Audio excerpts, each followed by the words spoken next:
सुबह की मध्यम धूप थी। मैं गुरुजी के साथ गंगा किनारे चल रहा था। गुरुजी के संकेत पर हम नदी के किनारे ही वृक्ष समूह की छाया में बैठ गए। बहते हुए पानी की तरफ इशारा करते हुए जनार्दन जी ने कहा, गंगा की धारा को देखो और उसमें उठती लहरों को देखो। किसी भी एक लहर को गौर से देखो। किसी भी लहर के दो हिस्से हैं। आधा हिस्सा उठता हुआ है और आधा गिरता हुआ, या यूं कहें कि एक हिस्सा बढ़ते हुए क्रम में है और एक हिस्सा घटते हुए क्रम में, और यही दोनों हिस्से मिलकर लहर का निर्माण करते हैं। उसी प्रकार आती जाती श्वास जीवन का आधार बनती है। पानी की लहर की प्रकृति समझकर तुम श्वास की प्रकृति भी समझ सकते हो। भीतर आती श्वास लहर के चढ़ते हुए हिस्से के समान है और बाहर जाती श्वास लहर के उतरते हुए हिस्से की तरह। प्राण तरंग ही श्वसन क्रिया के रूप में दो हिस्सों में व्यक्त होती है। श्वास का भीतर आना और बाहर जाना। श्वास प्रश्वास की यह प्रक्रिया आकर्षण और विकर्षण के सिद्धांत पर कार्य करती है। डॉक्टर रमेश कहते हैं कि गुरुजी की ये बातें सुनकर मैं हंस पड़ा। मैंने कहा, आप कहना चाहते हैं कि जो हवा फेफड़ों में आती जाती है उसी में जीवन मृत्यु का रहस्य छिपा है। मुझे शायद आपसे ज़्यादा मालूम है। जो हवा हम भीतर लेते हैं उसे ऑक्सीजन कहते हैं और जो बाहर छोड़ते हैं उसे कार्बन डाइऑक्साइड कहते हैं।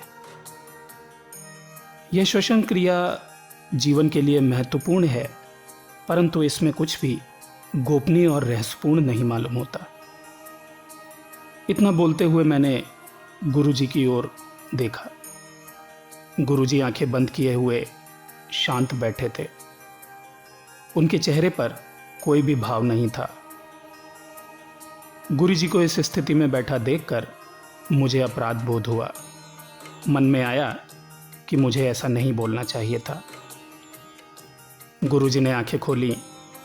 वो बोले, मैं श्वास के भौतिक पहलू की बात नहीं कर रहा जिसमें हवा फेफड़ों में आती जाती है, क्योंकि व्यक्ति की मृत्यु होने के बाद वायुमंडल की हवा किसी काम नहीं आती, जबकि यह प्रचुर मात्रा में मौजूद रहती है। मैं बात कर रहा हूँ प्राण ऊर्जा की। जब तक प्राण शरीर में क्रिया करता रहता है तभी तक शरीर के सभी अंग काम करते रहते हैं। यह प्राण ही जीवों में स्पंदन और धड़कन के रूप में मौजूद है। अपने हाथ का पंजा दिखाते हुए गुरुजी बोले, मेरा हाथ देखो। एक हिस्सा तुम्हारे सामने है और हाथ को पलटने पर पिछला हिस्सा दिखेगा। दोनों ही हिस्से अलग हैं, फिर भी एक दूसरे के पूरक हैं, अभिन्न हैं। श्वास को भी इसी आधार पर समझा जा सकता है। श्वास के दो पहलू हैं, एक बाहरी यानी कि जो आती जाती श्वास के रूप में दिखाई देता है, और दूसरा जो तरंग के रूप में विद्यमान है, जो अप्रकट है। श्वास का सूक्ष्म अवलोकन करने पर हमारे ऋषियों ने पाया कि श्वास जब भीतर जाती है तो एक प्राण तरंग मूलाधार से मस्तिष्क की ओर जाती है, और श्वास जब बाहर जाती है तो प्राण तरंग मस्तिष्क से मूलाधार की ओर जाती है। श्वास प्रक्रिया का संचालन आकर्षण एवं विकर्षण के सिद्धांत के तहत स्वतः होता रहता है, जिसे संकोच विस्तार क्रिया भी कहते हैं। और ठीक इसी प्रकार से प्राण तरंग का ऊपर नीचे होना भी स्वसंचालित है। गुरुजी ने कहा, अपनी आती जाती श्वास पर गौर करो। अगर तुम गौर करोगे तो पाओगे कि श्वास लेते और छोड़ते वक्त कुछ ध्वनियाँ निर्मित होती हैं। जैसे कि यदि तुम नाक से श्वसन करो तो श्वास लेते वक्त उम की ध्वनि और छोड़ते वक्त हुम की ध्वनि होती है, और यदि तुम मुख से श्वसन करो तो श्वास लेते वक्त आ की ध्वनि और छोड़ते वक्त हा की ध्वनि आती है। ऋषियों ने विश्लेषण कर ये पाया कि ये जो हा है, ये जो हा की ध्वनि है, यही हमारा प्राण है, जो बाहर जाती हर श्वास के साथ निरंतर बह रहा है।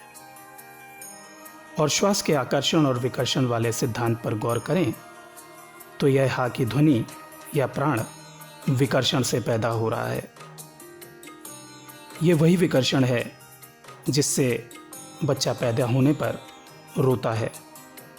यही विकर्षण प्रसव पीड़ा उत्पन्न करता है और यही विकर्षण काम ऊर्जा उत्पन्न करता है। यही हाकार जहाँ प्रकृति में जीवन उत्पन्न करता है, वहीं दूसरी ओर इसका निरंतर बहिर्गमन पृथ्वी से जीवन को समाप्त करने का भी कार्य करता है। यदि किसी रचनात्मक क्रिया के द्वारा हम इस प्राण का बहिर्गमन रोक सकें तो हम इस प्राण ऊर्जा को सघन कर शक्ति और साक्षात्कार की ओर अग्रसर हो सकते हैं। डॉक्टर रमेश परमहंस ने जनार्दन परमहंस जी से कहा कि आपकी व्याख्या मुझे रुचिकर प्रतीत हो रही है। मैंने श्वास को कभी इस दृष्टिकोण से देखा ही नहीं। आपने कहा कि 4 मूल ध्वनियाँ आ, हा और हुम ही वो ध्वनियाँ हैं जिनके द्वारा प्राण की अभिव्यक्ति होती है। क्या आप बता सकते हैं कि वो कौन सी क्रिया है जिसके माध्यम से बाहर जाती हुई ऊर्जा को संरक्षित किया जा सके और खुद के मूल स्रोत को जाना जा सके? क्या आप बता सकते हैं कि आपको यह ज्ञान कहाँ से प्राप्त हुआ? जनार्दन जी बोले, मैं तुम्हें बताऊंगा, मगर इसके लिए मैं तुम्हारे अंतिम प्रश्न का उत्तर पहले दूंगा कि मुझे इसका ज्ञान कहाँ और किन परिस्थितियों में प्राप्त हुआ। मुझे उम्मीद है कि तुम्हारे कुछ प्रश्नों का उत्तर तुम्हें अवश्य प्राप्त हो जाएगा। जनार्दन जी ने आगे कहा, ये बात उस वक्त की है जब मेरी उम्र 12 वर्ष थी। मेरे पिताजी का देहांत हो गया। यह मेरे लिए किसी सदमे से कम नहीं था। मृत्यु के प्रति मेरे मन में बहुत क्रोध था। मैं जानना चाहता था कि मृत्यु कहाँ रहती है। मेरे पिता को मुझसे किसने छीना है। माँ के द्वारा काफ़ी समझाने के बावजूद भी मैं एक दिन मृत्यु की तलाश में निकल पड़ा। किसी ने मुझसे कहा कि तुम्हारे पिता को भगवान ले गए। मैं पास के मंदिरों में गया और कई महीनों तक मंदिरों में रहा। मैंने देव प्रतिमाओं के समक्ष पूरे मन से लंबे समय तक पूजा जारी रखी, परंतु मुझे कोई जवाब नहीं मिला। किसी ने मुझसे तारकेश्वर जाने के लिए कहा। मैं वहाँ भी गया, प्रार्थना की, मंत्र जप किया, कई दिन का उपवास रखा, मगर ऐसा कुछ भी नहीं हुआ जिससे मेरे दिल को तसल्ली मिले। कई वर्ष भटकने के बाद एक बार फिर मैं अपने घर लौट आया।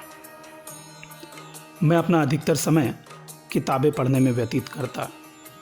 मैं लगातार इस पहेली को सुलझाने में लगा रहता कि व्यक्ति मरता क्यों है, मरने के बाद क्या होता है, जीवन क्या है। ये सवाल मुझे इतना ज़्यादा विचलित करते कि एक दिन फिर मैंने इसी बेचैनी की अवस्था में अपना घर छोड़ दिया।